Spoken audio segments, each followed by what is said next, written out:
Welcome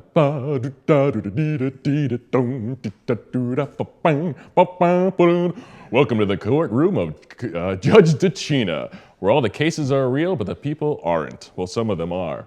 All arise. Judge DeCina in the chambers. Be seated. And also with you. All right, I would like to welcome our live streaming audience to the first and possibly only episode of Ghost Court. Boom, boom. This is a game/show where humans and ghosts go to civil court to settle disputes, legal disputes. I am the Honorable Judge DeCina, and I will be overseeing and presiding over our first three cases. Clerk, could we learn what our first case is? Yeah, absolutely. First case is Whoop Kasucks versus Partlo. All right. This is a haunting rights dispute between two ghosts claims of the property at 1151 Sumner Street. All right, who's the plaintiff? I am the plaintiff. Your name, sir? Whoop. Sucks. You seem unsure. It's been a while. All right, that's fair. I can see that you are indeed a ghost. I'm very dead. All right. Sir, if you wouldn't mind, please explain your side of the story. You are afforded 1 minute by this courtroom, at which point I'll have to cut you off. Clerk, are you timing that minute? I will now. It's starting. Great. Starting now. Yep. Go ahead. Okay. Go. So I died in 1782. Sorry to hear that. Yeah, it was rough. I was run over by a wagon, and then it backed over me, and then it ran over me again, at which point I died. Okay. It was in front of 1151 Sumner Street, which is now a high-rise condo building, but at that time, it was a milk parlor. I was there receiving milk. Okay. All right. When I died, it's my right as a ghost to haunt the place that I died at, and I have done such for over 200 years. Wow, a lot of history. Recently, this guy who's making weird, not spooky faces, just weird faces, decides he wants to come and haunt my haunting ground. But I haunt that ground. That's my ground. That's where I died there. My intestines were in the street, strewn. Like confetti. Hey, man. It's a touchy subject. Rick Bayless. Timer. Rick Bailiff, let's, Timer. All right. That's 1 minute. He laid out a pretty good case. How do you respond, Mr. Rick Partlo? Rick Partlo. Rick Partlo is my name. Okay. Yes, I lived at 1151 Sumner Street for 12 years. 12 years, okay? I spent a lot of time there. Mornings, afternoons, nights most times. You know, it was my place. And I don't want to leave it. I've paid my taxes there for over a decade. I have lots of memories. One time, my cat knocked over my plant, and I saved it. The cat or the plant?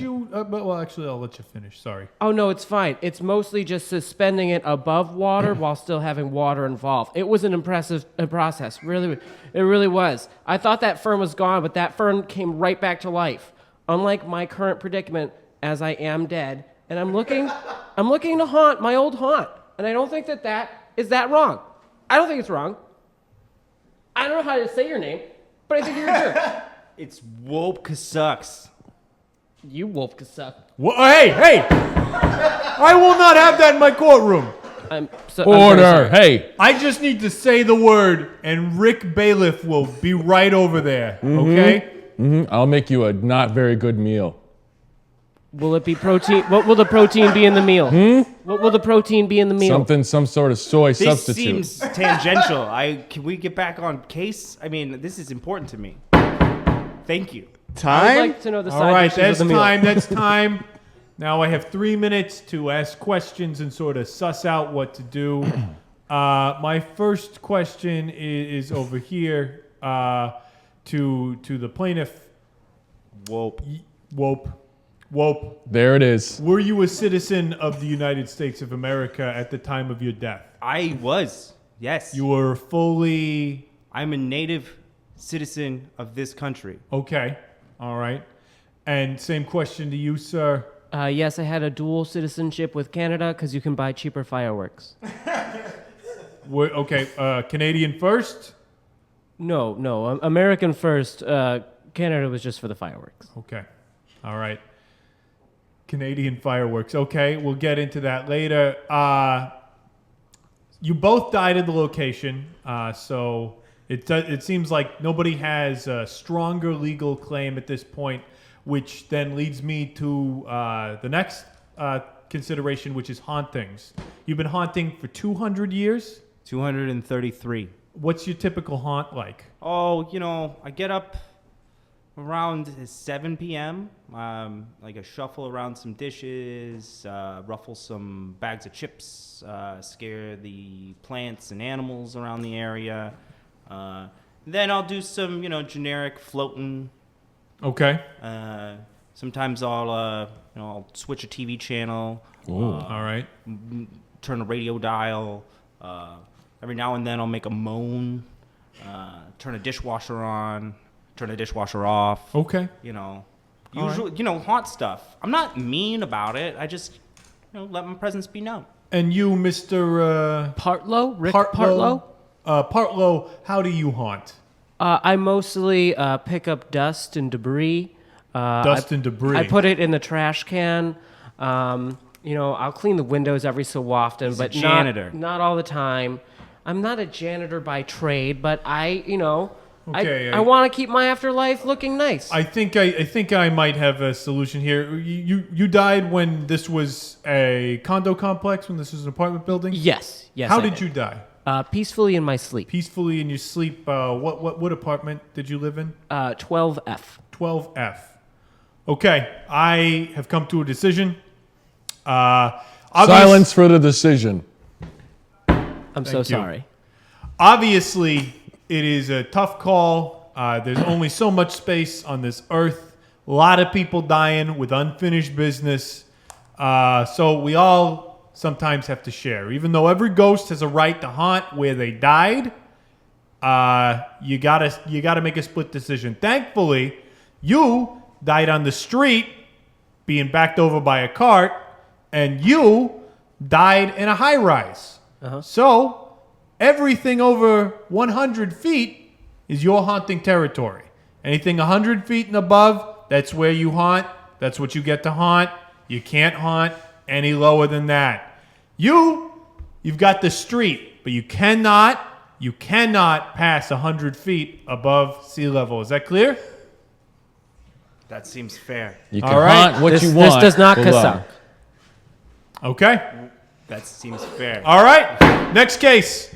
Bum bum bum bum bum bum bum bum do do do do do do do do. While we are switching cases, I would like to point out to our stream viewers that Ghost Court is a game published by Bully Pulpit Games, and it's currently available on Kickstarter. It comes with a deck full of cases that you can try. It is one of the first of its kind in games, and that is a party LARP. You can grab a bunch of your friends at a party, give them rolls and cases, and try it out together. It is a lot of fun. It's on Kickstarter now, so check it out, maybe after the stream. We still got people changing costumes. Costume change. Wow. Gotta really watch out for those costume changes, huh? And the chords, guys, for real. Watch out for those chords. Watch out for those chords. They're spooky. Tripping over one chord could destroy the stream. Yeah. Oh, yeah. Totally. It's barely set up. Be so very careful. That's why we were late. I was running around trying to like, how do we make this work? Gingerly step over that chord. Yeah, please do. No, Thank you. I can see already. It's going to be a problem. From now on, the in-between sections I will reserve for interacting with the chat, but I sort of wanted to give everybody a chance to get the format established. Clerk, what's the next case that I will be hearing? You will be hearing Brian versus Gurwitz. Man, these names. Burn. Burn? Is that how you say it? Yes, My Burn. apologies. I'm new. I'm a new clerk. That's Gurwitz. Gurwitz? Okay. Burn versus Gurwitz. This is a behavioral complaint by the living plaintiff against the resident poltergeist at 61 Bellwood Court. Okay. We'll start with the plaintiff. Well, you see, Your Honor, I just moved into this new home with my family. It's wonderful, wonderful home. And all I ask is just for a little bit of peace and quiet. And it's just so noisy, so noisy. And next thing I know is like a man in a sheet is bothering me and my family.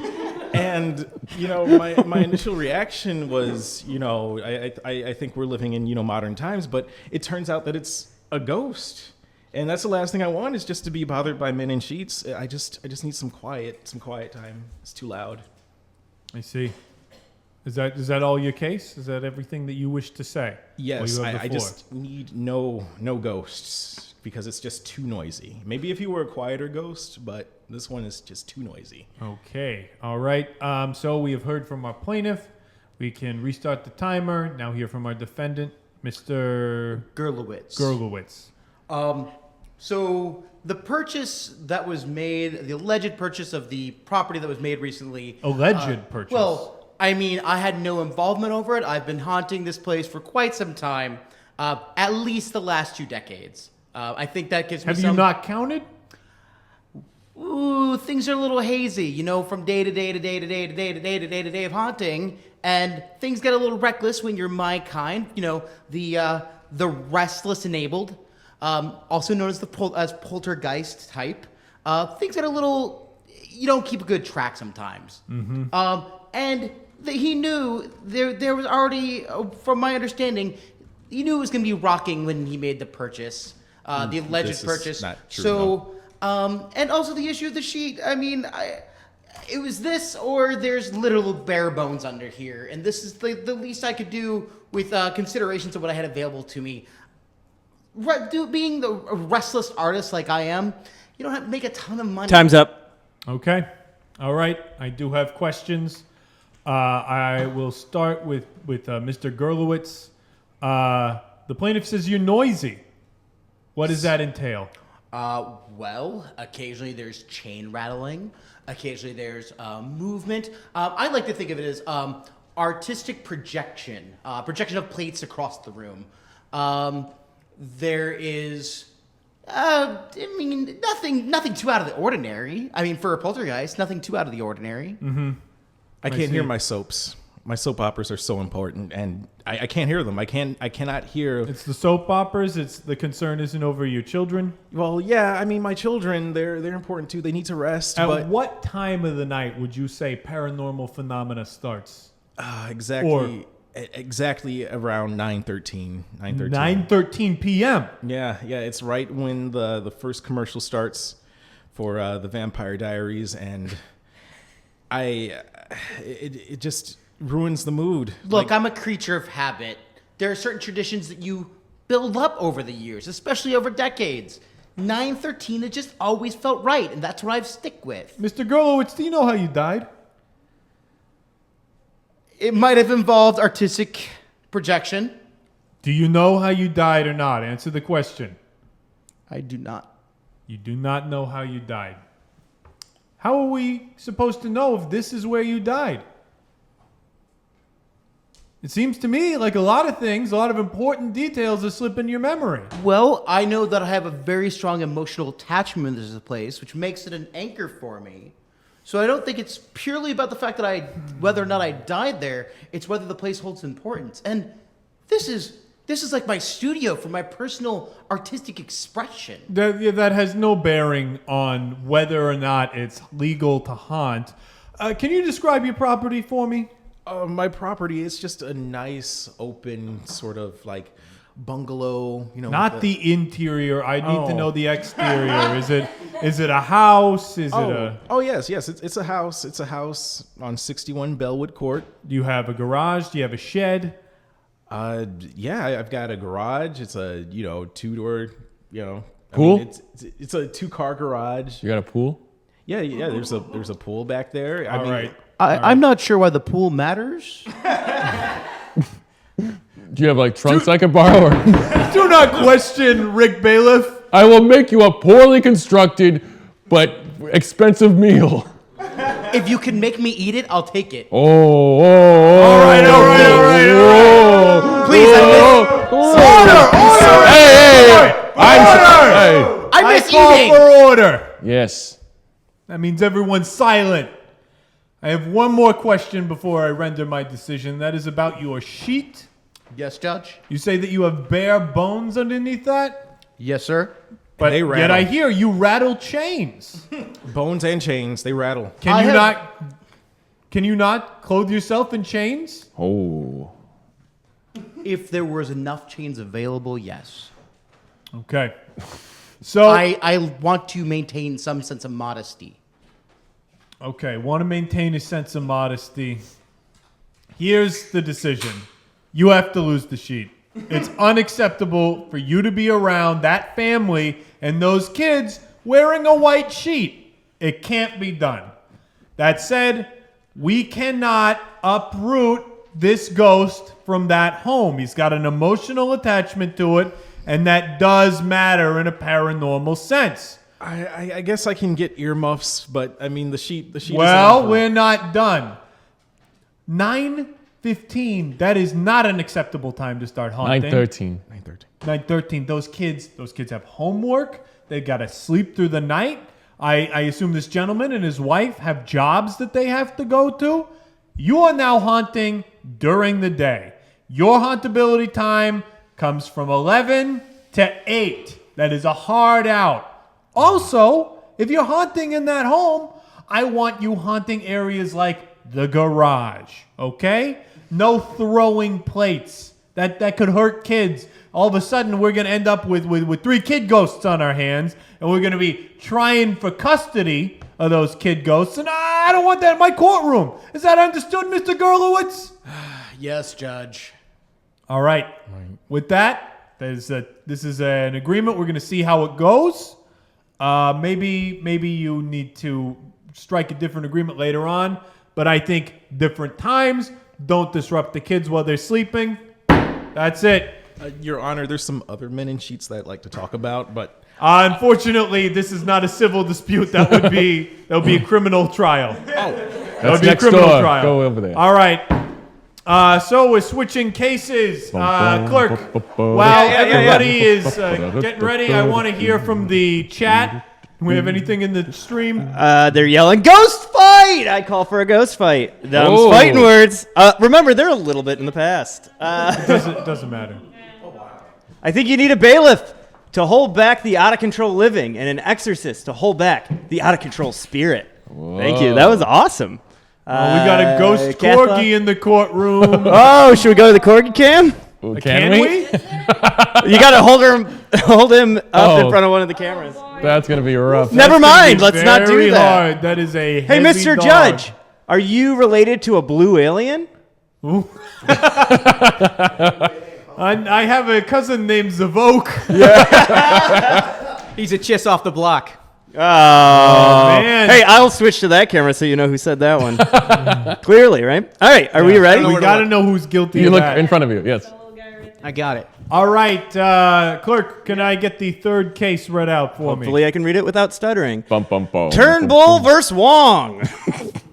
Turnbull versus Wong. No, Turnbull versus Wong. Turnbull. All right, what's this case about? This is a tenacity case between the ghost plaintiff who has been evicted and the living property owner at 91 Sherman Street. Okay. All right. I would like to hear from the plaintiff first.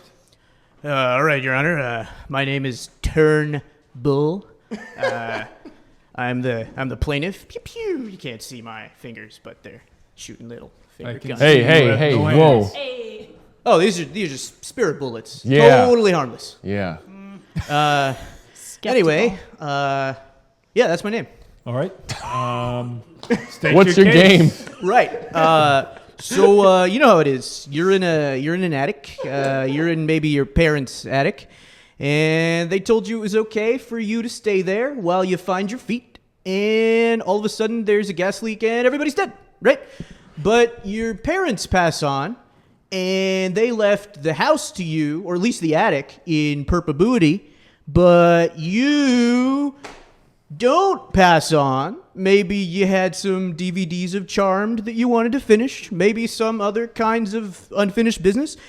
And you're there. You're there in the attic. But, darnest thing, all of a sudden a new family moves in. And then through some sort of crazy legal mumbo-jumbo, I'm a ghost, a God-fearing ghost. I don't believe in all this sort of legal crap. They evict me. You realize you're in a courtroom right now. Right. Well, what I meant to say was, I don't believe in legal crap that affects me negatively. So we'll wait to see if you believe this legal crap? Well, I think the jury's still out on that one. There's no jury. Okay. This is, So literally. this is an arbitration, essentially. Ooh. Civil court. Should not have gone pro se cuervo on this one. All right. Is that your case? Is there anything else that I should know? Well, I think it depends a lot on how much time I have left. We haven't stopped you. All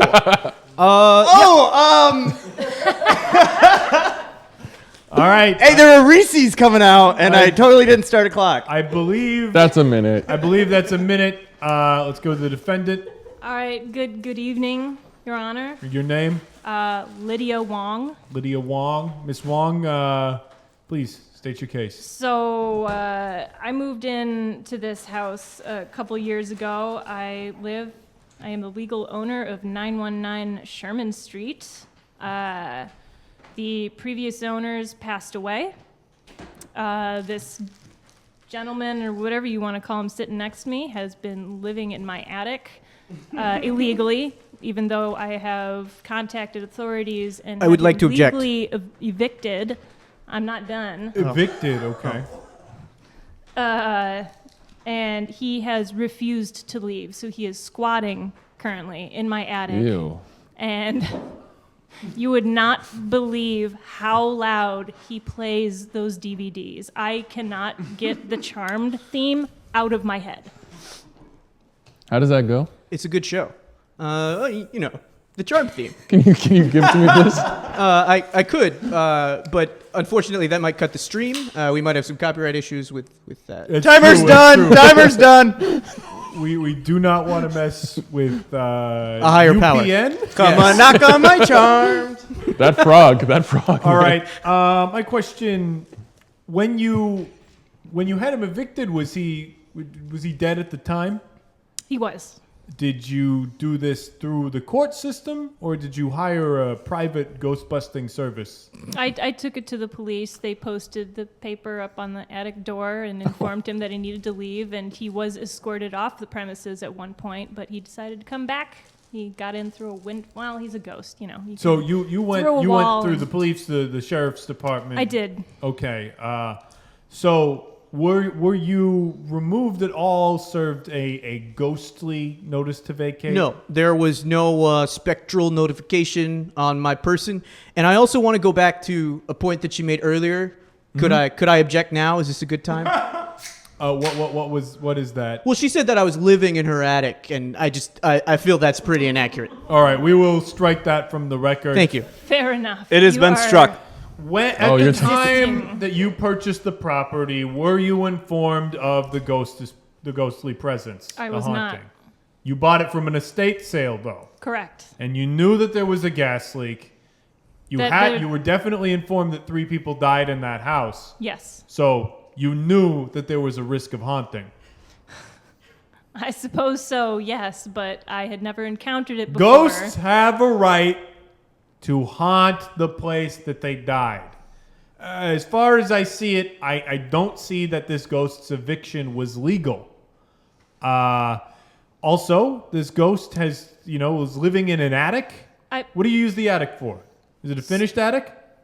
No, it is a storage It's a space. storage But I space. believe that Full of charm DVDs. In closing of the house, there should have been a clause informing me of any possible hauntings, and I was not informed of any hauntings. I was Well, that under the would be on impression the that- seller, and the state would be the seller unless it was a private family affair. Do you have any living family? I do not. No living family, last of his line. I'm very close with my neighbors. Is that relevant? That is No. not relevant. I do not need that information. Oh, wait. You're close with your neighbors. Oh. Well, we're neighborly. What? How neighborly? I'd say we're Order! Hey, that's very offensive to a Order in ghost. this court. That is very offensive. I am Okay. failing at my job. So, your issue so far is that the Charmed DVDs are too loud? Is that it? charmed in anything he watches, and he doesn't do much haunting below. Every now and then I'll find a bag of Doritos opened and uneaten, maybe scattered around, looked like he tried to, but, That's fair. ghosts can't eat. All right. This ghost, it is my opinion that this ghost was illegally evicted from his haunting. Also, you were not informed properly as the purchaser of the property, even though there is reasonable cause to believe that you would know that there could be a haunting because 3 people died in the home. The sheriff's office did not do their diligence in evicting this ghost and meeting out the property and properly informing anyone who would be buying it. I order that the local sheriff's office has to pay $10,000 to Miss Wong. Miss Wong, you are to use that money however you like, but I suggest you use it to soundproof your attic because that ghost is staying there. Case dismissed. Whoa. Bum, bum, bum, bum, bum, bum. Be be so much more careful than that. What did you do? Oh, so gingerly should you step. Dun, dun, So, dun, dun, because dun, we have dun, tried 3 cases, the role of judge is now up for grabs. Is there anyone who wants to be a judge in this room right now? I saw Pranks' hand go up. Yes. So we're going to be changing roles. Does anybody want to be a bailiff? Please. Hooray. All right, we got a bailiff. And I will act as clerk. Oh, thank God. So we're going to have a quick minute to rearrange the room. Ollie, come here. Pick him up. Come here. No, you're good. All right. Let's So make who's sure the- camera's on the judge, Pat? Yeah, it's on it. Oh my gosh. Aw, he's a ghost. In a ghost costume. Oh no. I can't wait to hear your theme.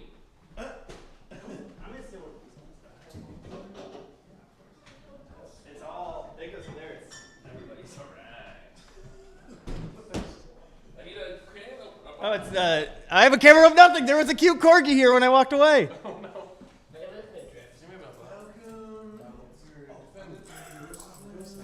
Very nice. There we go. Good to see you again. Transitions are fun, right, chat? Ghost or human? Judge Skull. Ooh, I get to play, huh? What number are you? 5. Ooh, we're together. Yeah.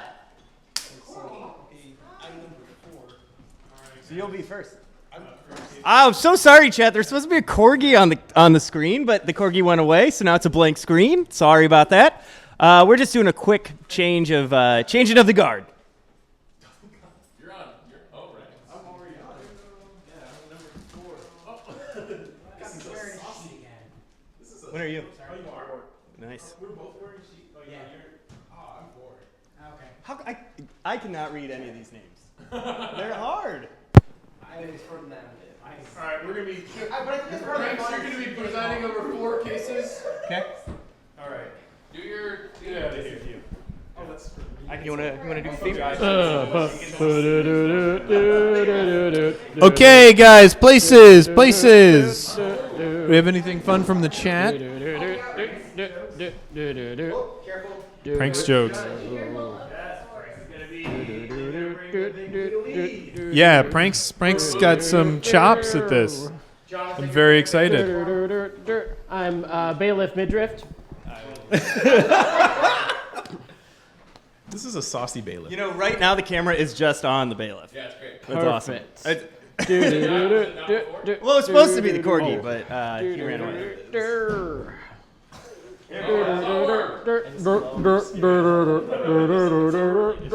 Pranks, I'm gonna need to know your character name. This is Judge Skellier. Skellier. Skellier. Scully. Okay. All right, we are ready to call Ghost Court back into session. The Honorable Judge Scullier presiding. Oh, that's Skull-ia? Skull-ia presiding, excuse me. And I'm Bailiff Midriff. Bailiff Midriff. Perfect. I keep order in this court sometimes. Okay, our first case is coming up. We have case number 4. Case number 4, Fernandez v. Fernandez. If you are in case 4, be sure to be up. All right. Case 4, Fernandez versus Fernandez. This is a behavior complaint by the living plaintiff against the family ghost at 4001 Mason Court Drive. And court. Okay. Will the plaintiff please identify themselves? That's me. Yes, you. Kyle Fernandez. Now I noticed that you have the same last name as... Yes. This is an ancestral ghost. Mm-hmm. He's our family ghost. He lives at the property that I own and operate. It's a Now, bailiff or clerk, are you keeping this time? I'm definitely not. Yeah, you don't. He doesn't have any room Is this in there. cutting into my not. time? You talking? No, this will not count Okay. against you. Clerk, are you timing this? I am timing. When you're ready, I'm ready. Oh, well, thank you. I started. Nope. Resetting the timer. Okay. Somebody's timing it. Well, you can't hurry justice, so. And court. And court. Defendant, will you please identify yourself? I am Fernandez. And I have been living at this property for many centuries. I just asked for your name, not your unlife story. Okay. Plaintiff, you have 1 minute to present your case. Please make eye contact with me and not with the defendant. Thank you. Okay. You may begin now. Okay. It's my ghost relative haunts the property that I own. I believe they prefer the term spectral American. Don't care. Okay. I'm alive. So he haunts the property. It's pretty great around this time of year. With the Halloweens and the Octobers, the playoff baseballs. Yeah. Everybody loves to be scared and such. But the rest of the year, scaring people all the time. Christmas time, popping out of stockings. January time, popping out of snowdrifts. Easter time, popping out of bunnies. Don't need it. Don't want it. Don't need it. Need him to be a little less active in the off season, if you know what I'm saying. You know what I'm saying? You know what I'm saying? Let's assume I do. You're nodding. Yes, I am nodding. We're making eye contact. You're nodding. I am not. Yes, I'm doing all those things. I just need him. I don't mind that he's there. Don't care. Just need him to. And stop. time. Defendant, you also have 1 minute to explain yourself. I've been living at this property for... Living? No, I've been dead at this property Thank you. for several... Don't you lie to the judge. It's all right, baby. I'm sorry. I've been living at this property for several decades, and I just feel that the scares keep the family lineage on their toes. It builds character, It helps them, appreciate being alive, and my presence there is important for them to grow and to live and to... A cautionary tale. Yeah, exactly, and I just want to remind them that they're going to be dead soon, and they need to appreciate what they have. Okay. If the clerk will start the timer, we now have 3 minutes during which I can begin my examination. All right, timer started, Judge. Now, Plaintiff Fernandez, Yes. do you fear death? Yes. Okay. Do you fear for your children's deaths? Yes. Is it not useful to have a ghost on the premises reminding your children of the specter of death? No. Why not? I have the news for that. That's fair. Do you have a response to the news? Well, as we all know, the media can be, unreliable in some of their sources. I am the real deal. I'm right there in their home, and I bring, I bring a sense of, I'm the matriarch. I'm the But the doesn't dead fearing matriarch. death You'll rob have your life? time. You'll have your time. You understand, my child, that you're going to, one day be where I am, and you can scare. Can I ask, what is the family relationship between the two of you? He's an adopted cousin. Yes, I am an adopted cousin from Brazil. James. I am an adopted cousin from Brazil, and from there, things grew, and we moved to the Americas, And things went south from there. He fell out of a tree. that too. You or him? He did. I fell out of a tree. And then he passed in your front yard? Backyard. Backyard, of course. And what would you have me do with this beloved cousin of yours? I don't want him to go anywhere. He's part of the family. Just need him to cool it around the bed and breakfast guests. Oh, bed and breakfast guests. This is the first I've heard of this. Yeah, I run a bed and breakfast. Oh, well, that's a different thing entirely. Well, yeah. Is it? I would have mentioned it earlier if I had known it. What do you have for breakfast? Mostly scones. My wife's a terrible cook. All right. So we buy that in the record. from Sam's Club. We get the scones Right. and we heat them up. On Wednesdays we have croissants. They're all pre-made though. Pre-made. Yeah, I run a business. I'm not a cook. That's fair. So are they store bought, or do you just make them before breakfast? They're store bought. We just have a microwave. Okay. I make the coffee. That wasn't relevant. We didn't need to know that. And I feel that he should have been more traditional with the breakfast choices because, arepas are a lot more delicious and filling than scones. What are you doing to encourage more diverse breakfast choices? I am reminding them that that's not good by scaring them constantly. Whenever He sets up a complete breakfast in the kitchen every morning, like the one from the 90s commercials with the orange juice and the milk and the Oh, I'm oatmeal well and aware of the silk complete roll breakfast. and the arepas. toast Yes. and the half a chicken and there's Half a chicken. It's getting weird. I just want to include more diversity because scones, All right, that's time. they're not good. Well, I'm going to do this thing now. Sorry. I proclaim that the defendant will, which is you, right? Yes. Nailed it. The defendant will be evicted. I'm afraid that the plaintiff is running an Airbnb, not a scare B&B, and thusly he has got to go. Hey, quiet down in the court. Thank you. You may go. You want me to evict my family member? I do. I wasn't looking for an eviction. I didn't want it. The law wanted it. Are you new? There's no arguing with the judge. The verdict has been rendered. away now. Here's the law. We are now preparing case number 5. Jenkins versus Lucerio. Jenkins versus Lucerio. In the meantime, do we have any questions from the chat for our judge? What's your favorite breakfast food, Internet? Huh? Yeah, for fill in. Join the conversation. Scones aren't that bad. Or are they? Oh, they could be. We wouldn't know. Do we have places for Jenkins versus Lucerio? Yes. I don't hear a yes, so I don't know. I think we're here. Okay. And court. All right. Jenkins versus Lucerio. This is a contract dispute between the living owner of Ye Olde Haunted Well Incorporated and an employee ghost. Very well. Will the plaintiff please identify themselves? It's a me. Can you state your name? My name is Jenkins. Okay. The defendant? Ooh, it is me! I am Lucerio. You do appear to be Lucerio.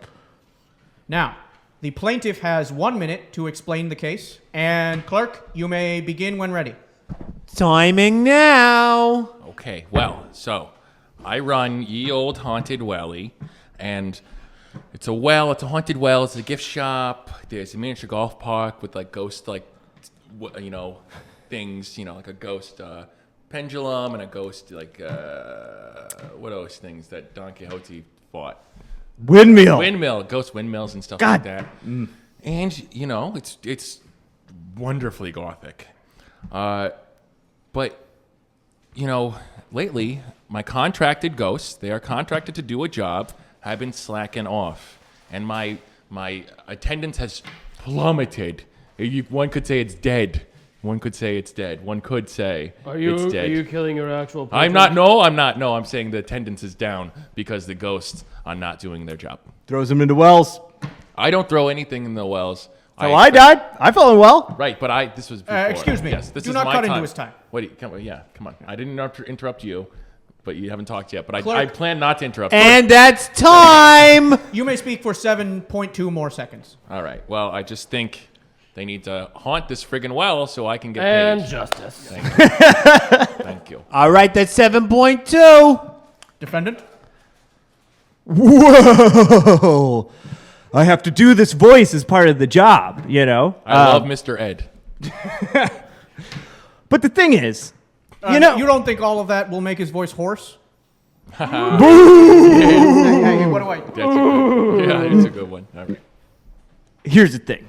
You know how, as a ghost, where I die, I have to haunt, right? Yes. Well, that's why I'm in the well.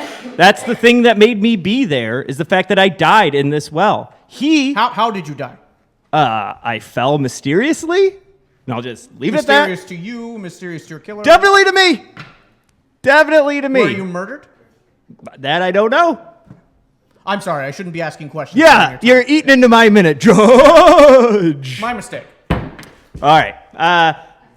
Anyway, I found God. I found God recently. A dead man can find God. And I don't think haunting's like a thing I should be doing anymore. What makes you say that? Oh, I'm sorry. I'm sorry, continue. Was that another... Strike that question. Struck. No, I found God. And he leads the way. I go to church on Sunday. I really have changed my life. I got the demon off my back, if you will. All right, that's time. All right. Clerk, give me 3 minutes. 3 to unravel minutes this and case. counting, Judge. What now? Do we start? Yeah, go. Mr. Plaintiff, Jenkins. can you explain to me why you called it a welly? Because I put the old-fashioned E at the end of it.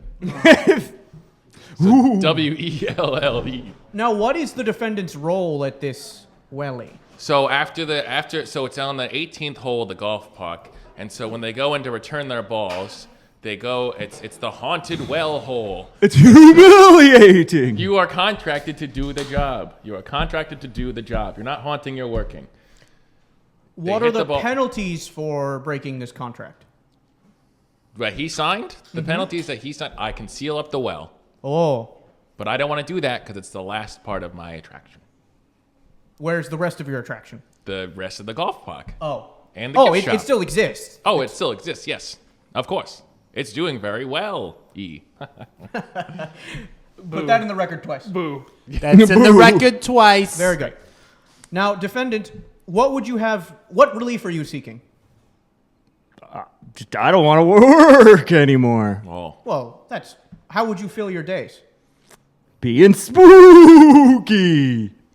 You can be spooky and get paid for No, it. this is humiliating. Oh. And God told me I'm not supposed to do it anymore. Would you prefer a different job at this welly? Oh, well, no, not the same place. Why not? That guy's a real... He might have pushed me down a whoa. I did not move to the area until 1925. Again, this is not Convenient. this is not a criminal case. I'm Yeah. afraid to. Well, whether he murdered you or not, he is your boss. Boo. I want that struck. Struck. So you would rather live at the bottom of this well indefinitely, being, as you call it, spooky, but not seeking any further employment. Yes. I just Yes. want to be left He has alone. a signed contract till the end of the century, and then we can revisit his agreement. Well, I did not put a pen in his hand and make it apparate around. who did that? He did it. Is this true? Did you sign this He contract signed willfully? the contract willfully. Woefully. Would you characterize this contract as a deal with the devil? His deal with me or my deal with him? Either. Well, at the time, I thought I was the tricky one, but it turns out he wasn't giving me any treats. No, I got a lot of. I got. Well, it sounds like you've learned a valuable lesson. Oh, yeah. Never do work with a living. Okay, that's time. This case is very difficult to decide, not the least because I wasn't really paying attention when you explained the terms of the contract. But under the precedent of Roe v. Shade, I'm afraid I will have to award this contract to the plaintiff. Hey, Was that me? No.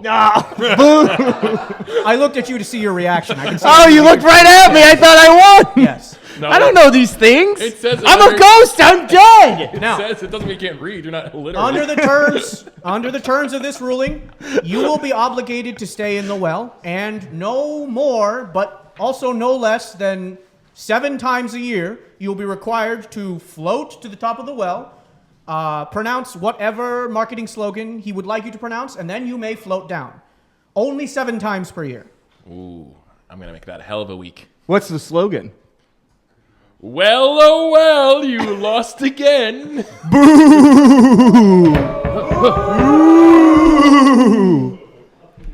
All right. Next case. Calling next case. Boyd v. Fisher, case 6. In the meantime, the cat has some questions.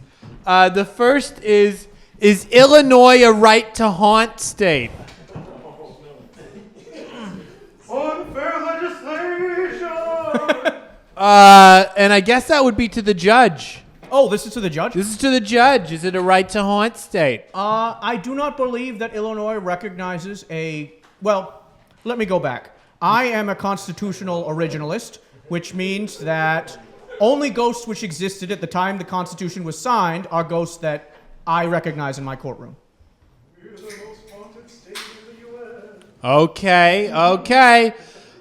It appears we have places just to remind everyone because not everyone was in the room when we first started playing. I had to poop. We've got a judge. We've got a judge and 2 people involved in a civil dispute. Some of those people are dead and they are ghosts. And some of those people could be living too. Each person in the case will have 1 minute to explain their side, and then the judge will have 3 minutes for questions. After that, they have to render a verdict, and that's it. That's Ghost Court on Kickstarter now. After that explanation, it's time for Boyd v. Fisher. This is a tenacity dispute related to infidelity and child custody between the ghost plaintiff and the living defendant. It's sort of a rat's nest of complications. Good luck on this one, Judge. And court. We're really doing that every time? Yeah. Okay. I got 3 things, and that's one of them. Plaintiff, please identify yourself. Right here. Yes, you and the ghost. Boyd Clouder, thank you. You'll have to forgive me if this is a bit. We'll see whether I forgive you. Fine. I mean, I fell in love. Can you blame a ghost for falling in love? No, maybe I shouldn't have crossed the lines. I don't know how you feel about intermortal relationships. But hey, I mean, we fell in love. We have kids. I'm just trying to take care of them. You have kids? Yes, we have 5 kids. 5 kids, half ghost, half human. You know, it is what it is. It's tough. It's tough for a ghost out there, and I'm just trying to take care of them. You know, my partner left me. Just left to be with the defendant here. And it broke my heart. Broke my children's hearts. I mean, what can you do? I have to try and take care of them somehow. And as a single ghost father, it's very difficult out here. It's very difficult. It's hard to get work. Now, have you sought alimony? Sorry, Judge, you'll have to cover that in questions, because that's time. Hello, my name is Leslie Fisher, and I dispute some of the fundamental facts of Mr. Boyd's case. There will be here. time to dispute them later, but please just give your opening statement. I am the ex-spouse of Genevieve Fisher. We were married for 10 years. So about 5 years ago, it's a little hard to tell because Mr. Boyd here is a ghost. Genevieve and Mr. Boyd started having an affair, and in the course of those 3 to 5 years, they have had 5 half-ghost children. And Genevieve, unfortunately, has abandoned us both, and Mr. Boyd here is suing to make sure that his children are raised in my home. And I don't understand why my ex-wife's adulterous affair and her illegitimate bastard children should have to live in my basement. Don't blame her for this. She would. I don't understand why Mr. Boyd insists that his children should live in my basement when Genevieve's actions have no bearing on my relationship, which Genevieve and I agreed not to have children when we got married 10 years ago. Have you seen my basement? It's full of spiders. Well, I'm sorry, keep going. Well, I guess and that is time. Please award 4.2 seconds of time. Okay, awarding the time. I don't want kids, half ghost or no. Justice. And that's justice. It's time for questions. I would like to return to the question of alimony. Have you sought it? Did you get it? If so, why not? I'm trying. The problem is we were never married. It was illicit, and it was not the kind of thing that I am proud of, and I'm sure not the kind of thing that surely she is proud of. You must have pursued a common law haunting or some sort of. Unfortunately, it's all very hazy in my. You know how it goes. Hazy. Anyway, it's very. I understood you in spirit. 3 to 5 years, like she said. Time is confusing and things. I think I went a little bit past the statute of limitations on that, and that is my fault. That is my fault. But now we need to think about my children. That's the issue at hand. Who are here. not my children. How not your children are they? A very good question. 100% not my children. Well, they can't be 100% not your children. That's absurd. No, I'm pretty sure it's a binary state there. There are no certainties in this world, Miss Fisher. I am pretty sure they didn't come out of any body parts of mine. They did. How pretty sure are you that they didn't come out of body parts of yours? I will remind that the defendant in the court itself that in the United States of America, so far we haven't proven that women know more about their bodies than courts. So an excellent point. This is not untrue. Well, I Also, certainly didn't abort them either. If I can just interject, they also don't have corporeal form, so they may at any They point have half passed through corporeal her body. form.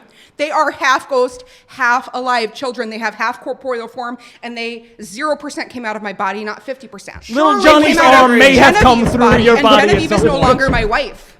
Surely we can agree that even half spectral children deserve some body to love. Sure, but not mine. that body is not my body, and that wallet is not my wallet, and that basement is not my basement. I don't have a body to give. Plaintiff, what relief are you seeking? What would you have the ghost court do? I would have you take these children and put them in the care of this very clearly lovely and nurturing person. Why who will can you give not them take the love. children? Well, again, I'm like pretty I said, sure that it's hard spider for a webs ghost. live where my mother's milk should be. It was good, trust me. I think that the issue here is that as a ghost, it is very hard for me to find any work. I can't lift trays in a bar. I can't hold a milk carafe in a surely coffee you're shop. capable of some sort of minor haunting. You could probably make a plate levitate or draw on perhaps- mirrors or... Perhaps if I was offered a job haunting a well, maybe in an amusement park of some kind, that could be a thing. But I have not been able to find work, and really, I mean, I'm not able to provide for these children, and she is. I'd also like to point out that we don't live in an integrated school district, and the children would not be able to attend any of the schooling or partake of any of the public services available in my area because they're only for corporeal children. Okay, that's time. This was, as the clerk pointed out, a very difficult rat's nest to untangle. Now, I am very sympathetic to you as a father myself. Thank you, Judge. But I'm afraid that I am bound by the precedent of the Supreme Court to render in favor of the defendant. Hooray. However, I don't like the defendant's bearing or face, and thus... That's fair. I rule that no more than 2, no less than 2, but no more than 4 of the children will be boarded at your home for 6 months out of the year. I feel that they can learn a lot from an exchange with a person as unpleasant as yourself, and I look forward to learning more about that. Thank you, Judge. Justice. All right, that's the case. Everyone prepare for the next case, and that's Mangani v. Odell, case number 7. This will be the last case presided over by this judge. I hope everybody's been enjoying it. Let's see if we have any more questions. Oh, yeah. Matty K. Ray noticed that he just said the Scream Court. Nobody here caught that pun except for me. It was a delicious little treat just for me. We've got a question. We've got a question here. What's the legal procedure for haunting a person versus a location? Can you give them a short overview, Judge? Was that Maddie too? That was not Maddie. That was Cupia Nebula. All right. You are asking about haunting a person's corpus as opposed to haunting a body of land.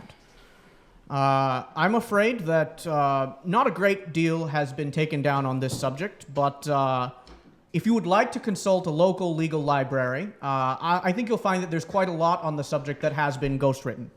Oh, man, you guys asked for that. No, eat it up. It's delicious. It's a pun. Okay, with that, we are moving on to Mangani v. Odell. This is a haunting rights case between 2 ghosts who want to haunt the same person. Oh, no. Court. You're not going to say justice? Justice. And justice. Thank you. Just a little effort, that's all. I'm so sorry. You know what? Let's change it up. Last case of the evening. Defendant, why don't you go first? That's how the judge does. Thank you, sir. My name is Hill Odell. I have been living when I was alive, I lived at the house next to 8002 North Adolph Avenue. My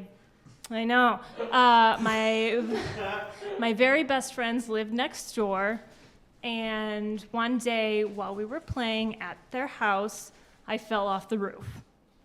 That was how I died.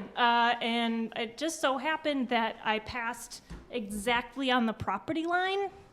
So I've kind of been, back and forth. It's been friends and family mostly occupying That's the the houses. third case like this week. That's, boy. It's a fairly common occurrence.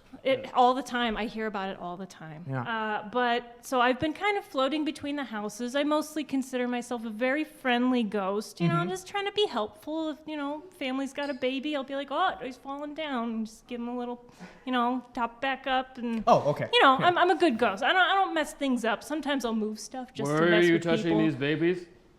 But Where are you touching these babies? I lift them up, like, under the arms. Okay, I want that perfect. struck from the record. And that's time. I didn't Okay, even thank get God. to say why I'm here. I'm All sorry, right. I got distracted You by the may, baby you touching. Can I may get, like, speak for 5 more seconds? 3.9 more seconds. Thank you. I'm just here because a new ghost has moved into the building next door where a very unsavory character has moved in, and then I have been terrorizing this particular person because he has been terrorizing my family home. All right, that's got to be 3.9. That's definitely Thank you. 3.9. Okay. Plaintiff. Unsavory. Oh, I was speaking of the gentleman that currently lives in the house, not you, technically. All right. Yeah. Claire. Yes, Judge. My name is Marco Mangani. I have had the pleasure of having a haunter-hauntee relationship with a Mr. Chris Phipps, who lives at 8002 North Adolph Avenue. Now, I have made it my art to make his life, how you say, a living hell. Part of what I do as a restless enabled. And right now, I've followed him. I am supernaturally attached to him. I don't fully understand the metaphysics of it. It's just how it is. But now I'm in this circumstance where I have followed him to where he is. And now I have this other restless enabled individual who is seeking to get in on my turf, I think, as the phrase has been used. And I find this entirely unacceptable. I've been haunting Mr. Phipps now for 5 years. That's half a decade. And I am very proud of my work. And I feel that this individual, the defendant, is shooing in on my territory and my work. Cool. And that's time. Uncanny. That's really good. I'm getting better. Yeah. When you're awake, you're amazing. Yeah. I nod off a lot. Yeah. I'm I know. sorry. I know. All right. Let's put 3 minutes on the clock. Putting 3 minutes on, Judge. Plaintiff, Yes, Judge.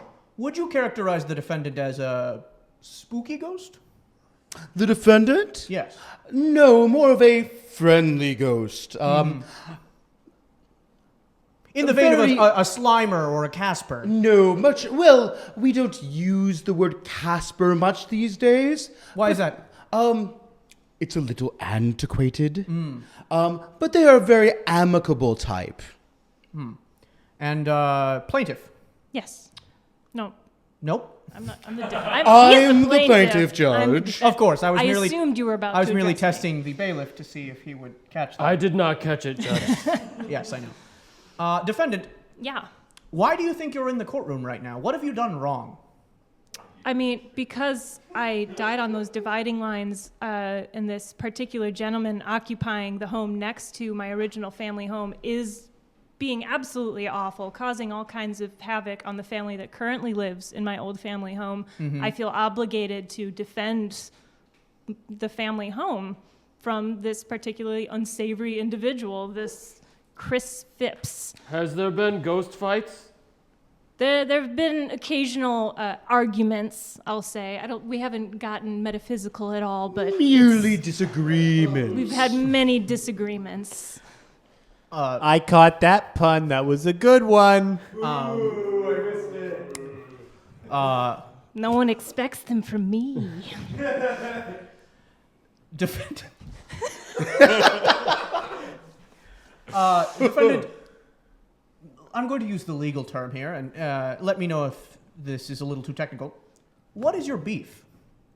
My beef is that this Chris Phipps is messing with my family. Is this Chris Phipps? This is not Chris Phipps. My beef is not with him. It's with the individual that he haunts. And because I died between the homes, I've always worked both houses and been a part of those. So that the land, the house itself, has always been a haunting of mine.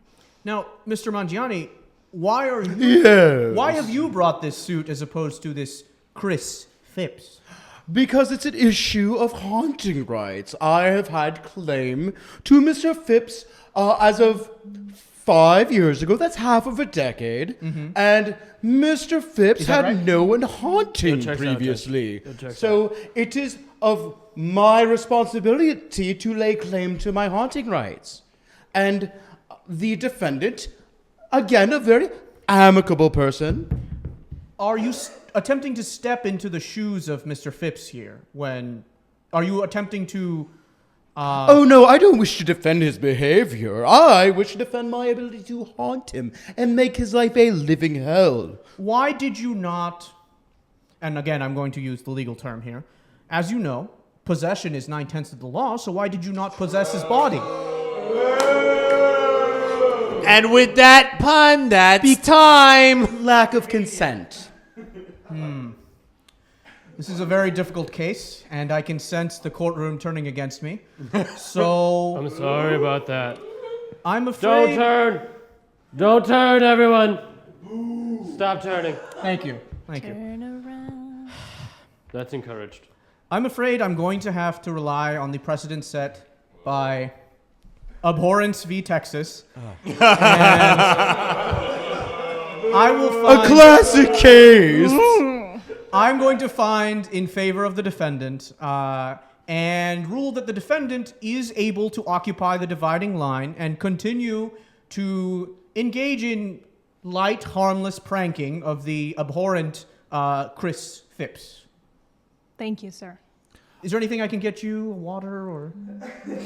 How about some justice? If there was a beverage I could actually consume, then yes. Okay, unfortunately, that's it. And that's the end of this, Judge. Do we have another person in the room who wants to act as a judge? Oh, right there. I saw that hand. So, pass over the judge's robes. Who wants to be a bailiff? Doesn't that sound like fun? Pat's gonna be our bailiff. So you switch out with Mahoney. Be careful, don't trip over any cords. This is a delicate setup. In the meantime, I am gonna have to hand out the new cards.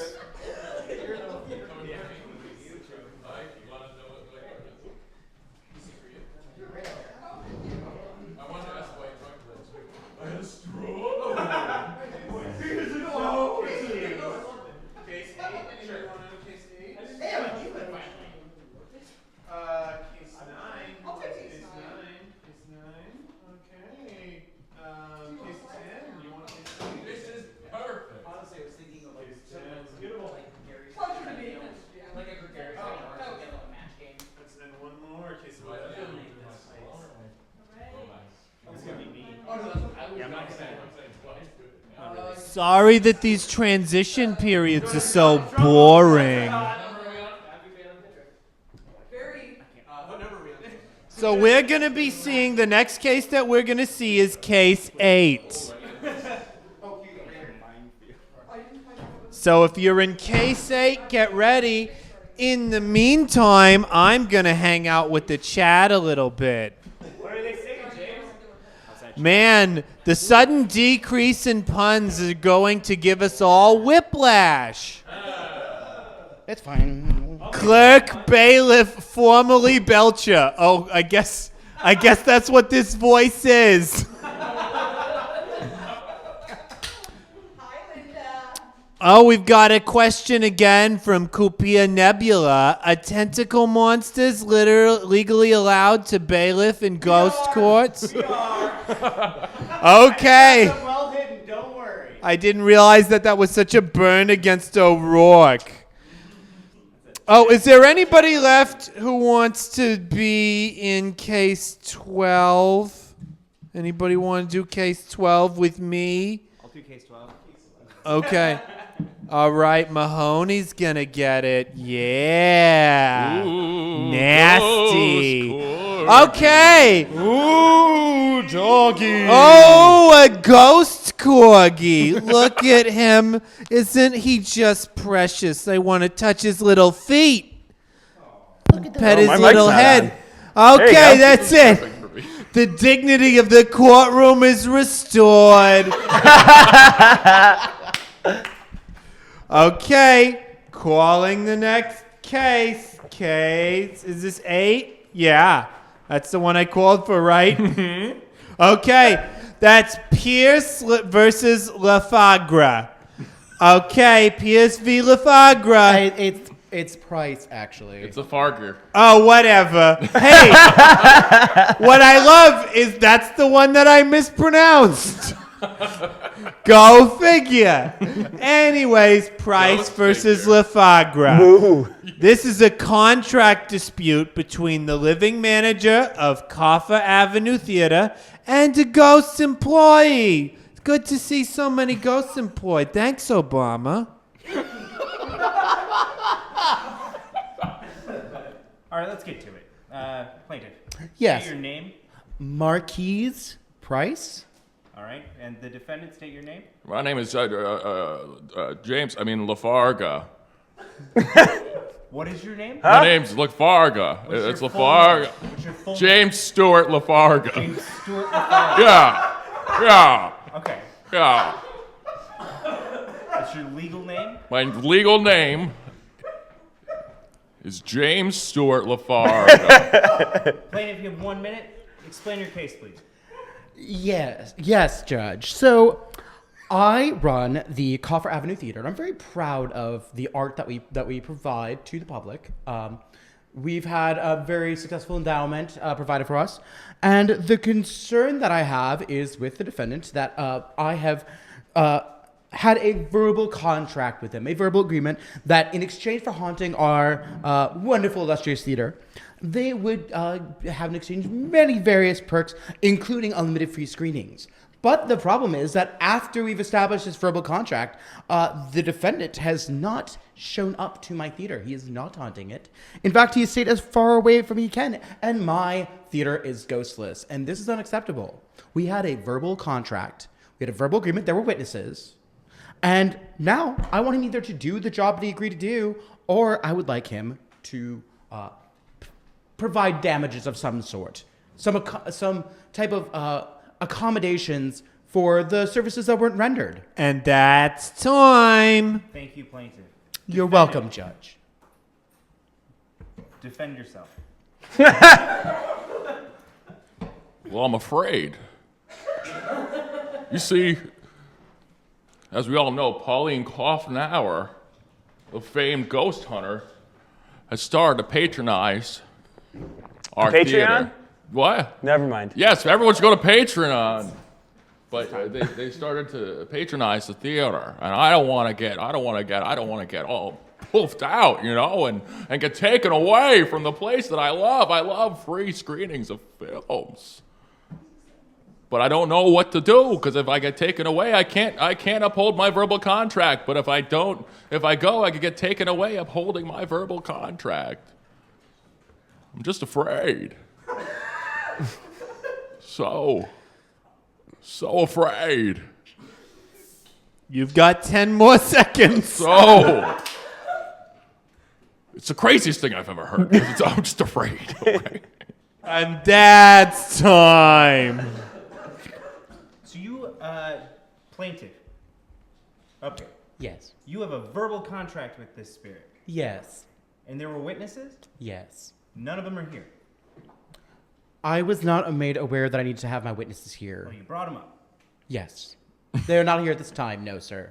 Okay, so you have no signature, just a verbal agreement. Verbal contract that the defendant has acknowledged that he took part in. And what was the exchange of goods and services for him haunting your theater? Was to see free screenings? Unlimited free screenings. Limited free screenings. a haunting space of his own, much as an office. That's about it. Okay. And defendant, you're afraid. I'm afraid of the ghost catcher, Pauline Coffer. Ghost catcher.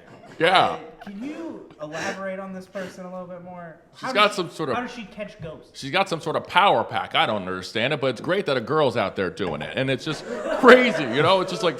It doesn't make a lick of sense, but she's got some sort of like handy guns and she can fire at me. She can use a knife if she wants to deflate me. It doesn't make any sense when you start to think about it, but it was a fun time to see it going on, you know? But Plaintiff, do you allow weapons? No, sir. I was not aware of this issue until Do you today. have one of those stickers that say no guns and no knives and no proton packs? I was not familiar with the proton pack before. just take away Pauline guns. Coffer's movie pass and I'll play. Oh, yeah. You didn't talk while you were talking. All right. No, I was not aware that this was a concern before. It was never made aware to me. Now I know about spirit snatchers that have attempted to come to our establishment. I know of ghost trackers that have tried to come to our establishment, but none of this Pauline person. This is new to me. Okay. So it seems that this could be solved with a simple application of a decal. You put a sticker on your door. We that kill says- Pauline Coffer. And then Okay, we're that's just, a little extreme. Hmm? We're not going to go straight to I didn't say I homicide. would. I just said it just should happen. I'm not sure that I approve of that. This man Just runs take a away her small movie business. pass or something. I'll go. I'll He be runs there. a small business. He's not a killer for hire. He's not a person who dispatches other people. He doesn't make ghosts. He I've just put wants that one life behind me. to haunt his theater.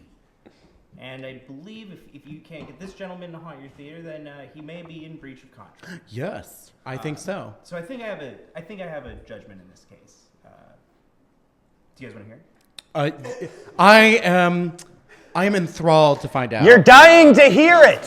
No. You're dying to hear. I feel that that's a little discriminatory to my to the defendant here. I'm all right with it. Oh. You don't show up for work, and still he has respect for you. I'm just afraid to go to work. I will work. I just no Pauline Coffer. Hey, we have a note from the chat that we can't hear the judge very well. I need you to bring Get that that mic chair. real close to your lips. Got it. Yeah. So in this case, I'm going to judge on behalf of the plaintiff. You had a verbal Thank agreement. you, Judge. You should honor that agreement. How would he know it was me talking? I mean, You don't have to talk. Rattle some chairs. What? Go in once No, a week no, and tip I- over some popcorn. I don't care. Do your job. Get out of my courtroom. And that's the case. The Next next case that we're going to be setting up is case 9, Catal versus Rames. What's your opinion on Cheetos? What's my opinion on them? Yeah, like, do you like Cheetos or do you hate Cheetos? I mean- I always want to know judges' opinions on just like stuff. I mean, I like Cheetos. I don't like the dust that gets over my fingers. Yeah, that's the worst part. I usually wear gloves. You think after what? How long have Cheetos been around? Like 50 years? This is neither here nor there. If it's been around 50 years, you think they would make it so it doesn't stick to your fingers. I'm glad that the chat figured out that I was going for Janine, but Linda Belcher is nice too. All right. All right, what's the case? Thanks, Obama. Okay, do we have everybody in places for case number 9, Catal versus Rames? This is a contract dispute hinging on the ghost defendant's ability to communicate with a deceased relative of the living plaintiff. That's it. All right. It's time for Ghost Court. Plaintiff? What's your name? So my name's Casey Lee Cadow. All right, thank you. Defendant, what is your name? It's Ramest. The T is invisible. Got it. We're going to start with the plaintiff. Go ahead and state your case, please. Yeah, so I've been doing this hot dog cart thing for like 8 years, and about 17 months ago, my mom died, and so I got in contact with the defendant, and he said that he would act as an intermediary between me and my deceased mom, because, you know, she hasn't been visiting. You know, I think that it's because she isn't able to, because, you know, in the last 28 years, she's never gone more than about 7.5 hours before calling me on the phone and leaving me a bunch of voicemails. But in the time since I started the contract with the defendant, I haven't heard from my mom once, and he keeps like tipping over my mustard bottles and like making the ketchup scream at my hot dog cart, and it's really starting to affect business, and he either needs to contact my mom or get out of my cart. Thank you. You're up. Yeah, so we had a total contract. It was totally legit. I could haunt her hot dog cart, do whatever I wanted to the mustard or the relish or the jardiniere if it's available. And then, all I had to do was, like, contact her dead mother. I found her in hell, okay? I found her in hell. I just couldn't understand what she was saying 'cause she's very high-pitched and it's very hard to listen to. So, Have you heard my voice? I don't think that sounds accurate. Look, Right, just let him talk. things will change generation to generation, okay? And I think that you're probably just looking back with, rose-tinted glasses. Defendant, up here. I'm so sorry. I'm so sorry. I get aggressive because, she's trying to take away my hot dog. It's your time. My hot dog hunting, okay? I fought hard to bamboozle her into letting me haunt her hot dog cart. And, I should get to do it. So I should. Thank you, Your Honor, sir. That's a great choice. And of that's words. time. So, defendant, you said bamboozle. I did. That tips the scale other direction. Because you tricked her. You just told me you tricked her. Well, no, it was a bamboozle, sir. There's a difference. I think that's a synonym. I don't know about that, but I'm not into spice racks. It's a synonym, right? I don't know. I definitely know it's not a pun. He bamboozled. There it is. I just thought of a good pun, by the way. I don't know if you guys want to hear it. Please. Haunts ketchup. I didn't want to hear that. No. Huh? Is that like pranks worthy? Is that, yeah? I got a thumbs up for pranks. Haunts ketchup. All right. Thank you. Everybody. Now I'm going to be thinking of one for mustard for the rest of the time I'm up here. Come on. Sorry. Come on.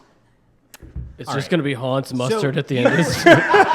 You wanted to haunt a hot dog stand so bad, Yeah. you tricked somebody into letting you do it. Bamboozled, but yes. Okay, you bamboozled somebody into letting you do it. And you found her mother. Yeah, she was in hell.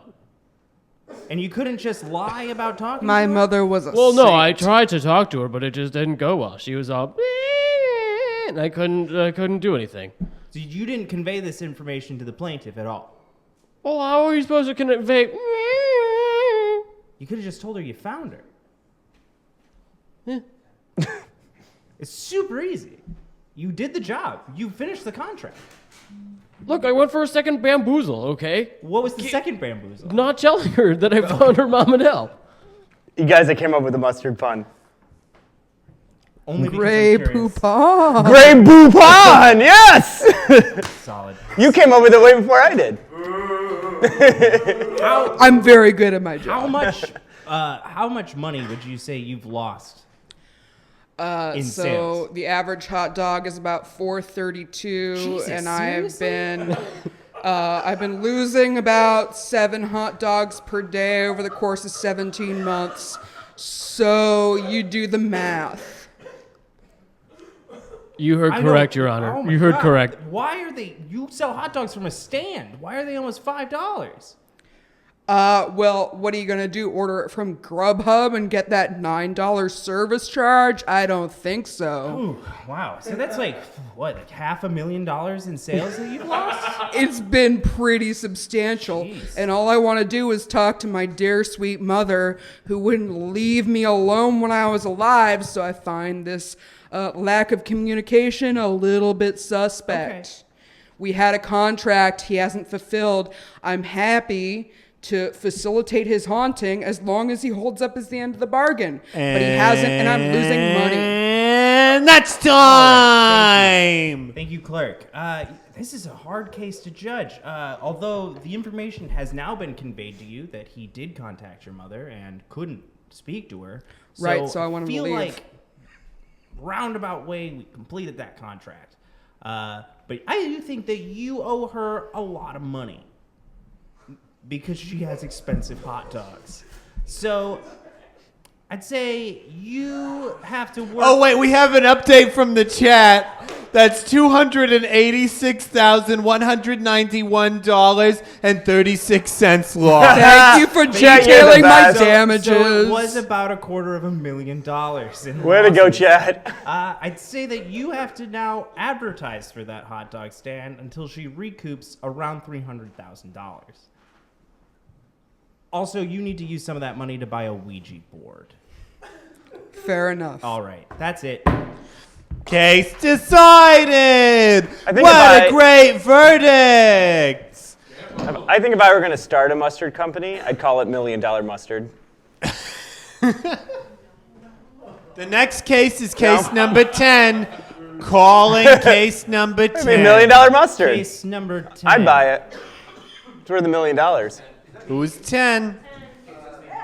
Oh, is that? Hey, I got another chip-related question for you. Okay. So the powder on Cheetos, right? Not worth it. What about the powder on Doritos? Worth it or not worth it? Is it not the same powder? Case 10 is Yeah, I'm just wondering, is the taste worth the powder? Like, at what point are you like, oh, you know what, this is good enough? I think it's the, I would go with the ranch powder. Oh, From the Cool Ranch. the Cool Ranch Yeah. powder? Mm. But not the nacho cheese powder. I'm trying to find What about the other extreme flavors, like the extreme Buffalo Wild Wings? I only go with like the jacked flavors. Oh, so spicy jacked. Yeah, pepper jacked. Pepper jacked cheese. Yeah, go up there. Yeah. I like that a lot. Yeah. If they don't have a pepper jacked cheese Dorito. The name for the mustard. Thank you. Nobody here liked it. Nobody liked it. $1 Million Mustard. Nobody. People would buy it. Sounds expensive. Oh, good. I think we have a case. Oh, we're All gonna. right, so we've got a new case. This case is case number 10, Prawl versus Foxwell. This is a personal injury claim between a living plaintiff and a ghostly defendant. How spooky! Are you okay? You look a bit uncomfortable. No. No, I'm not okay. Yes, I am a bit uncomfortable. There we go. Okay. Well, could you state your name for the court, please? I could. Will you state your name for the court, please? Prawl. Prawl. Prawl with an H. So it's not it's not spelled like prowl. Before the O or after the O? Oh, after the O. Oh. Yeah. Got it. Like Coles. If you like. Where I get my judge slacks. And defendant, what is your name? Foxwell. What does the Foxwell say? It's like that. Boo. All right, plaintiff, if you go ahead and state your case, please. Yes. I was coming out of a dry cleaners when I was ambushed by a terrifying specter, which is present in this courtroom. And I was appropriately terrified and shocked. And I slipped on a patch of ice, injuring my neck and hip. Okay. And I would like to sue. Yeah, that's why you're here. I would like to sue him. Got it. Yep. Is that all? Are you done? I think that about covers it. Okay, he finished 10 seconds early. Great. Pocket those. Yeah. Mr. Foxwell. Like he said, appropriately frightened.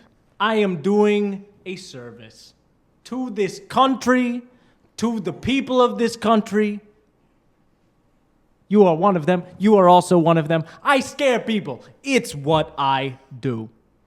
Okay? He comes out of a dry cleaners. The dry cleaners who I have been haunting for years and years. I was there when it was a dry cleaners. Before that, when it was a pho place. Before that, when it was a costume shop. That was fun. Before that, when it was another pho place. Before that, when it was another pho place. And before that, when it was a house where an old lady lived. Now, the thing is that I do my job. I am a ghost. I haunt people. All I was doing was haunting, scaring. Okay? It's not my fault that this guy ends up hurting himself because of the service that I provide. It's not my fault at all. I shouldn't be here. This is ridiculous. I don't know why I'm sitting here still. And that's time. Time. Mr. Foxwell, what is your area of haunt? I haunt storefronts. All storefronts? Or No, just in that specifically area, the that dry strip cleaner? mall. Where did you die? I died in front of the storefront. Okay, so that's your legal area to haunt. Yeah. Okay. I fell How down a did you- manhole. If it's not too personal, how did you pass? I fell down a manhole. If you wouldn't have talked over me, you would have heard that I said that. Got it. Are you kidding me? You're gonna let that fly? This is the judge. It's okay, I did talk over him. You were such a jerk earlier. Thank you, Judge. You're like, be quiet. I'm just trying to do. That was me. That was me. Boo-hoo. Boo-hoo indeed. What are you talking about? Don't mind him. I let him wear a hat. It makes him feel special. I imagine it does. Now, you're saying you provide a service. Are you getting paid for frightening people? No. This is a public service. I do out of the goodness of my heart. What do you gain from this? I don't know. I'm dead. Money doesn't do me any good. It's a good time. It's a good gig. You know? So you were patronizing the dry cleaner, I assume? That seems a little harsh, but sure. Well, calls him as I sees him. Pranksternizing. Now, you were frightened to the point where you slipped. Did the ghost touch you? I'd say I was touched by him, yes. Physically touched by the ghost? Yes. Are you lying? No. Can I dispute that? I'm going to ask him if he's lying again, because I think he is. I have a question. So I didn't use my last 10 seconds. Oh, here they come. I would like to cash them in to knock his last 10 seconds off the record. Nope. I don't know if that's a thing. That's not how it works. That's not how the record works. That's not how the record works. That's not how the record works. I'm asking for a little leeway? No, you're... Well, that's the clerk. The clerk might be able to. Everybody, hammer time. I am talking. Boo! What a vanilla icy response. What? That's MC Hammer. Those are different people. I'm with you on this He one. literally said hammer time. Hey, that clerk out here. Grandmaster Newsflash to you. I don't care. Okay, now you're just butchering it. Hey, I can't with this court. don't mess with her. She's just cold as ice, baby.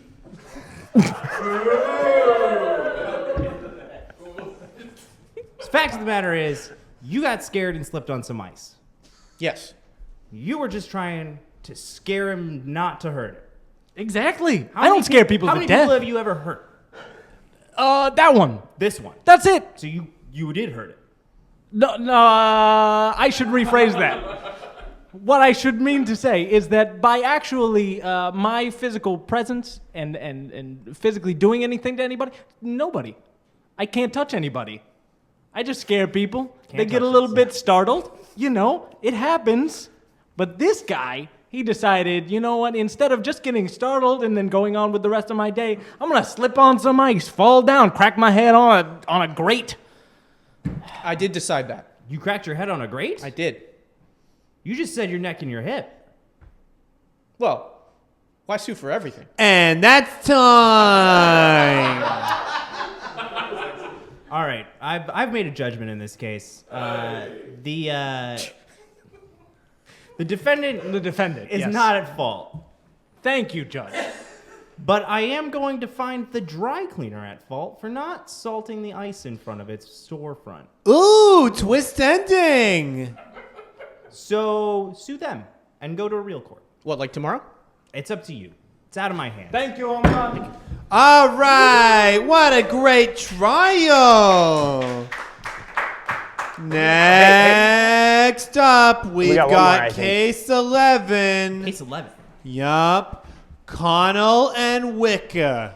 Hey, so do you listen to the Black Eyed Peas? No. Do you like the song Let's Get It Startled in here? Boo! No boos! That's a good one! Hot bit! Hot bit. When you declare your own bits hot, they're the hottest. Oh, that member Feargy? Boo! Who are the other? What's that one guy nobody knows? Appa What's his name? Nappledy-nap? Apparition Diab. Wait, is his name seriously App? Like appetizer? It sounded like Appa-Tiap or something. Oh, now I'm hungry. Like All right, let's get on with the All right. I didn't even get to ask you about Doritos. We've got case number 11. Everybody shut up. It's case number 11. Connell versus Wicker. This is a property dispute between the ghostly plaintiff and living defendant revolving around ownership of a recently discovered necklace. Necklace? How pretty. Oh, yeah. Okay. What is your name? Oh, my name is Tilly Marie Connell, but you can call me Tilly. And you're the plaintiff. I am. Great. And what is your name? I am John Wicker. John Wicker. Yes. I love that movie. Yeah, that's what I was just thinking. John Wick, dope movie. John Wicker Man. Yeah. Oh, yeah. Starring Nicolas Cage. Even better. All right. Let's start with you, Tilly. Tilly, yes. Hello. What is your case? So my issue is back in the day when I was alive, I was a dancer at a club. I danced for Al Capone for a little while. You wouldn't believe it. But at the time, I had a necklace that I purchased with my hard-earned money at this job dancing at the club. And a few years later, some violence broke out at the club. It was a speakeasy. You know how these things happen. People run in there with guns and they're like, "Yeah, you're drinking," and shoot. I got shot. You know how it is. So I died, and all of my belongings, either got claimed by the people that were there, or I didn't know what happened to everything, and I lost a necklace of mine.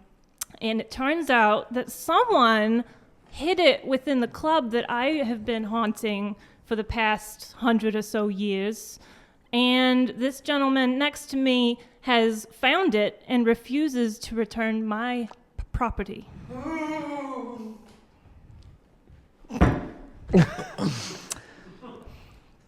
All right. That's it. And that's time. Great. Yeah, And that's my complaint. state your case, please. Okay, again, my name is John Wicker. I've been living at this property for about a year and a half, and I wanted to do some remodeling. I'm an interior designer, and I'm a fashion designer. I like to be fresh to death. And so while I was remodeling my kitchen, I found this lovely emerald necklace. It's beautiful, and so finders keepers. There's no way of knowing who it belongs to. I mean, I ain't afraid of no ghosts.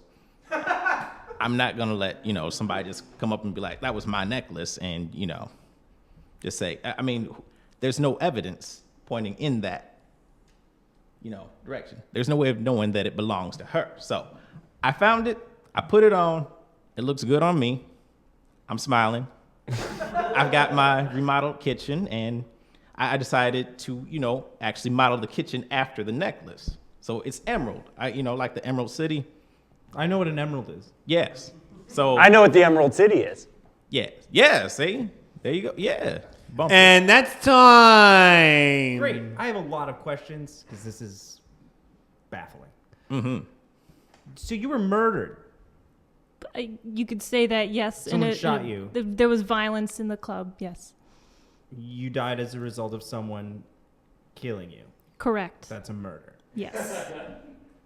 And then you said your body was looted after you were murdered? You said people took your belongings off your body? Well, it might have been the authorities. I'm not sure who took the belongings off of my body. There was a big shuffle, and I was, bleeding out. I couldn't tell what was happening. Were you alone when you were murdered, or were others murdered too?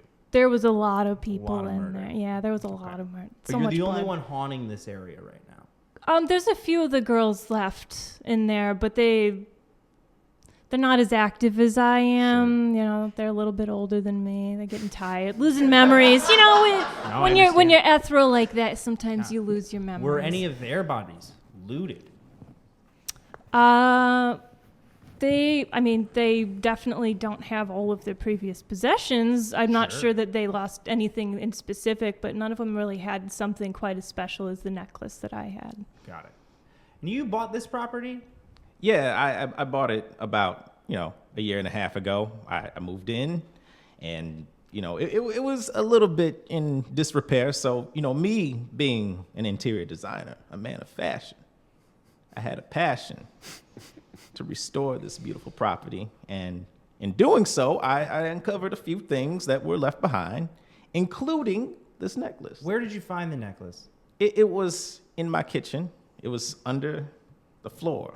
So it looked as if it had been hidden away? Yeah, like, I don't know, maybe somebody, dropped it during construction. Maybe it was, Someone dropped an emerald necklace during construction. Yeah, I go to work just dressed to the nines, Do you work construction? No, but I got friends that have worked construction. And they wear gaudy jewelry? Hey, not hey, that I got I've a seen, hey, but- I got a lot of buddies who work in construction, and one of the things they do is they hide shit in walls for the other guys to find. Are you serious? I'm 100% serious. Like packs of cigarettes, Mountain Dews, emerald necklaces. This sounds like case in point. All right. Know what I'm saying? That's kind of The weird. construction world is something I don't know much about. Also, just to clarify, are you an interior designer or a fashion designer? A little bit of both. Okay. That's good. Upholstery. Yes, Got it. upholstery. So it seems as if someone took your necklace after you died. Correct. Hid it Yes. with the intent of picking it up later, and then they probably died. Because that's how stuff works. That's my guess. So it still belongs to you, but when you die, the only thing you get is where you died. So you don't own it anymore. This gentleman bought the property, found the necklace. Technically, it belongs to him.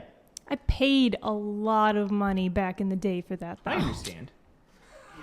That was back But you're in the not day. going anywhere.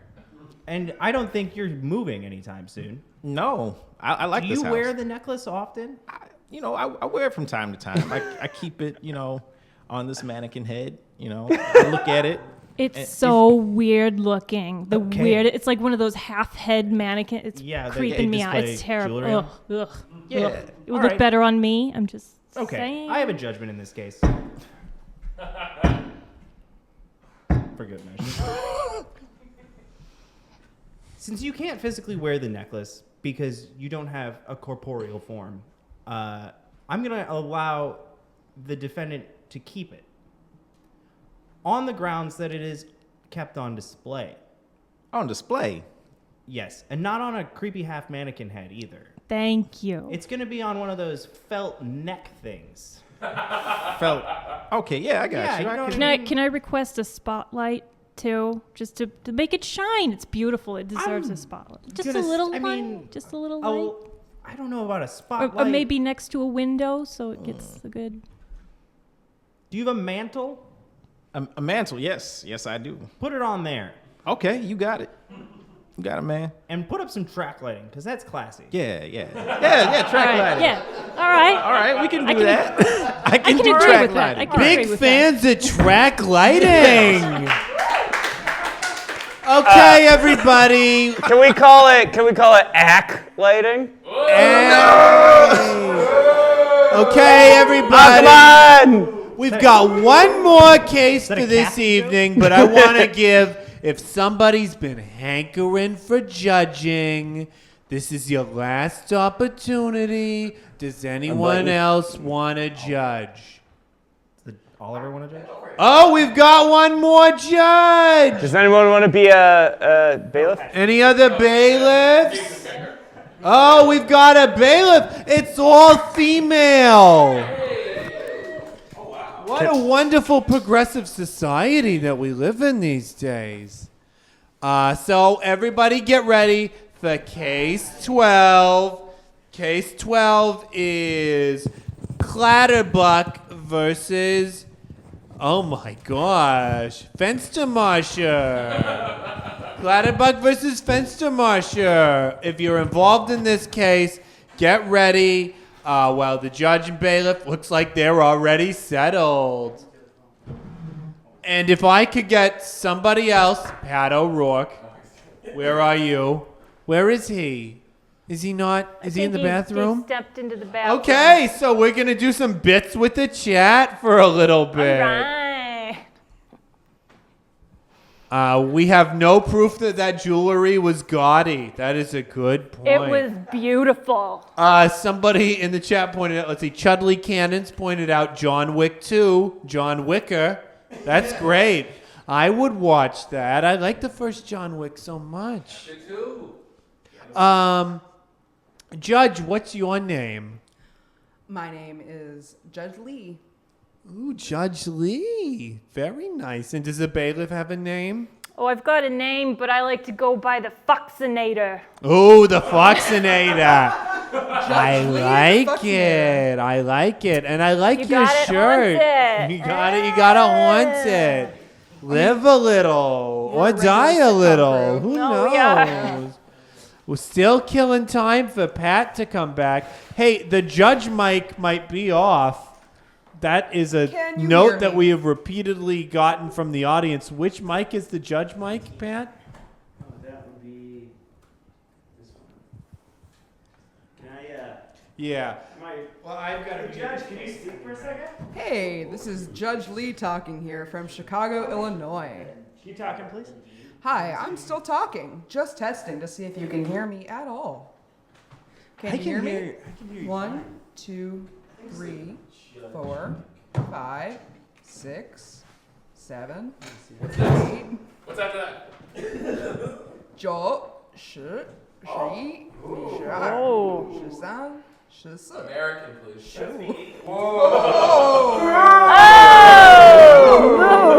Come on, come on. Let's keep it PC, people. Do you need me to keep talking?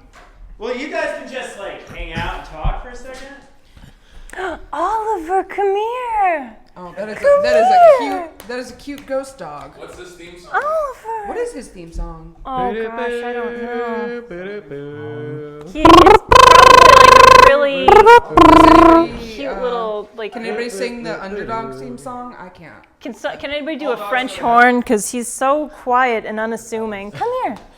Come out from under the table. You know I'm gonna pick you up. He doesn't want any part of it. He's just gonna sit at your feet now. I assure you, it's very cute. It's an adorable little dog and an adorable little sheet. It's amazing. Oh, I love it. Poor buddy. Yeah, he doesn't like dressing up. But we love it when he does. Oh, we sure do. He's the cutest. How are we doing? I think we're good. I got it. All right. All right. Boy, I hope that mic wasn't off for too long. Anyway. I think it was just a little soft, right, Chad? Just a little soft? Hopefully. That's going to be 20 seconds in the future. That's fine. All right, order in the court, please. All right, this is the last Judge case of the Lee. night. Wonderful. Pat, are you back as the clerk? Oh, it can be? Yeah, because I'm up here. Yeah, do you want to do it? I'll do the code. Yeah, I'm going to make sure your sound works.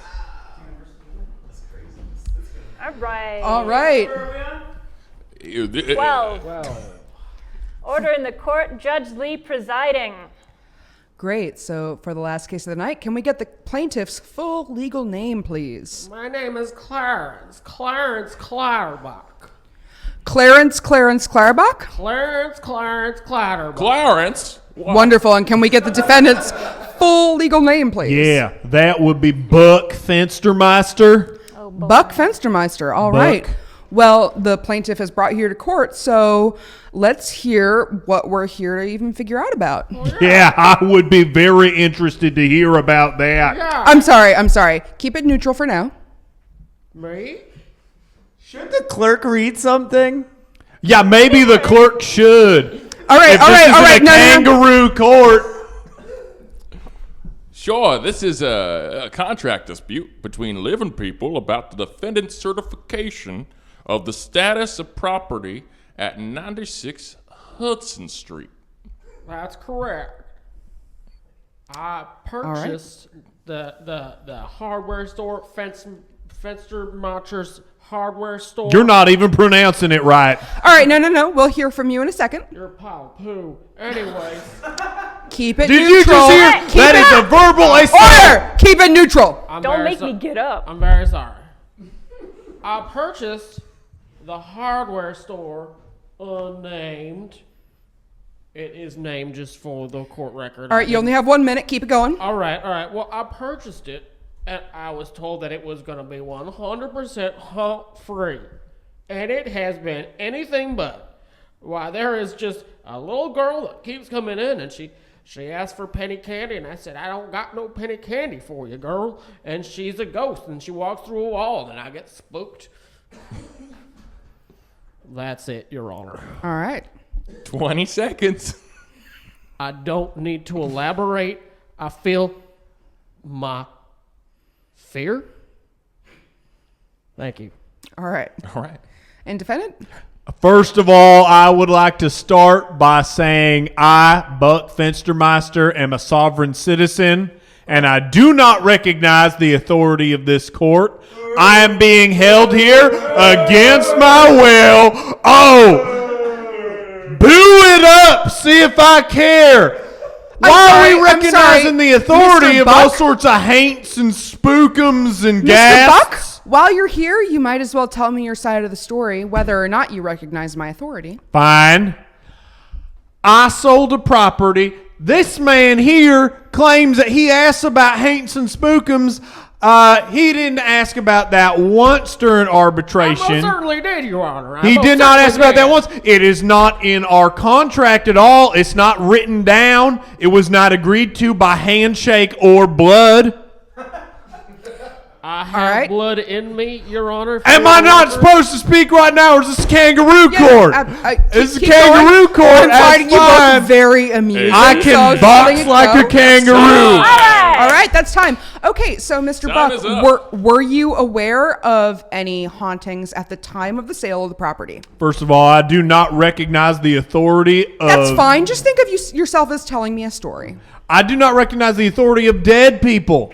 If I see dead people, I must be drunk, right? That seems likely. They're not around, so I couldn't tell you hell or high water there's a ghost in there. Wasn't part of our agreement. I know that. All right, and Mr. Clarence, Mr.